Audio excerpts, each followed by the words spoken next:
Sveiki, aš esu Tomas, šalia manęs yra Aurimas ir mes šiandieną esame pajūryje Relax Čiki-Puki. Tai Aurimai, pirmiausia, kodėl Relax ir kodėl Čiki-Puki? Čiki-Puki dėl to, kad mes turim tęstinumą nuo Čiki-Puki pajūrys mūsų kvartalo, kur yra pastatyta virš 200 būstų, o Relax dėl to, kad čia aš galvoju gerai. Aurimai, Čiki-Puki tai toks jausmas yra, kad čia viskas Čiki-Piki, Čiki-Puki, viskas čia labai gerai, o dar dadėjau žodį Relax, tai gaunasi na maksimalios atostogos. Tai pakalbėkime apie tai, kas čia bus tam Relax Čiki-Puki.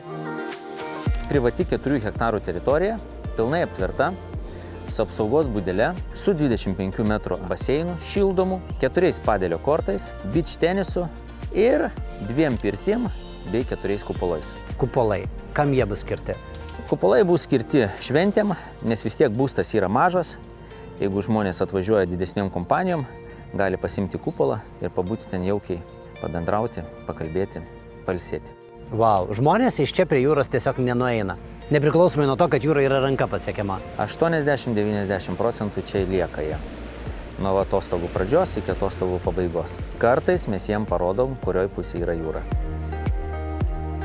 Kalbant apie privalumus, žmonės įsigyja būstus čia. Jie turės sandėliukus, turės parkavimus.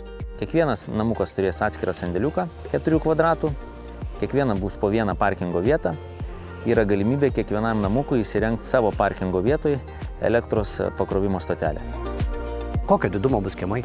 Minimum kiemas yra 3 arų, yra ir po 5 arus, yra ir po 4 arus. Nuo namo iki sklypo ribos minimum yra 12 metrų.